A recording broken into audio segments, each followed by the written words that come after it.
एक बार की बात है, एक जंगल में एक कौवा रहता था। वो बहुत ही खुश था, क्योंकि उसकी ज्यादा इच्छाएं नहीं थीं। वह अपनी जिंदगी से संतुष्ट था, लेकिन एक बार उसने जंगल में हंस को देख लिया और उसे देखते ही सोचने लगा कि ये प्राणी कितना सुंदर है। ऐसा प्राणी तो मैंने पहले कभी नहीं देखा। इतना साफ और सफेद। यह तो इस जंगल में औरों से बहुत सफेद और सुंदर है, इसलिए यह तो बहुत खुश रहता होगा। कौवा हंस के पास गया और पूछा, भाई तुम इतने सुंदर हो, इसलिए तुम बहुत खुश होगे? इस पर हंस ने जवाब दिया, हाँ मैं पहले बहुत खुश रहता था, जब तक मैंने तोते को नहीं देखा था। उसे देखने के बाद से लगता है कि तोता धरती का सबसे सुंदर प्राणी है। हम दोनों के शरीर का तो एक ही रंग है, लेकिन तोते के शरीर पर दो दो रंग है। उसके गले में लाल रंग का घेरा और वो सूर्ख हरे रंग का था। सच में वो बेहद खूबसूरत था।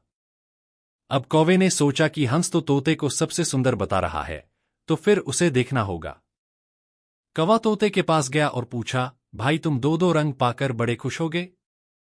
इस पर तोते ने कहा, हाँ मैं तब तक खुश था जब तक मैंने मोर को नहीं देखा था। मेरे पास तो दो ही रंग हैं, लेकिन मोर के शरीर पर तो कई तरह के रंग हैं। अब कौवे ने सोचा सबसे ज्यादा खुश कौन है, यह तो मैं पता करके ही रहूंगा। इसलिए अब मोर से मिलना ही पड़ेगा। कौवे ने मोर को जंगल में ढूंढा, लेकिन उसे पूरे जंगल में एक भी मोर नहीं मिला और मोर को ढूंढते ढूंढते वह चिड़ियाघर में पहुंच गया, तो देखा मोर को देखने बहुत से लोग आए हुए हैं और उसके आसपास अच्छी खासी भीड़ है। सब लोगों के जाने के बाद कौवे ने मोर से पूछा, भाई तुम दुनिया के सबसे सुंदर जीव हो और रंग बिरंगे हो, तुम्हारे साथ लोग फोटो खिंचवा रहे थे। तुम्हें तो बहुत अच्छा लगता होगा और तुम तो दुनिया के सबसे खुश जीव होगे। इस पर मोर ने दुखी होते हुए कहा, भाई अगर सुंदर हूं तो भी क्या फर्क पड़ता है।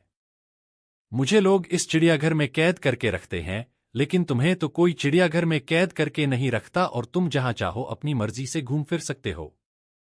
इसलिए दुनिया के सबसे संतुष्ट और खुश जीव तो तुम्हें होना चाहिए, क्योंकि तुम आजाद रहते हो। कौवा हैरान रह गया, क्योंकि उसके जीवन की अहमियत कोई दूसरा बता गया। दोस्तों, ऐसा ही हम लोग भी करते हैं। हम अपनी खुशियों और गुणों की तुलना दूसरों से करते हैं, ऐसे लोगों से जिनका रहन सहन का माहौल हमसे बिल्कुल अलग होता है। हमारी जिंदगी में बहुत सारी ऐसी चीजें होती हैं जो केवल हमारे पास हैं, लेकिन हम उसकी अहमियत समझकर खुश नहीं होते। लेकिन दूसरों की छोटी खुशी भी हमें बड़ी लगती है, जबकि हम अपनी बड़ी खुशियों को इग्नोर कर देते हैं।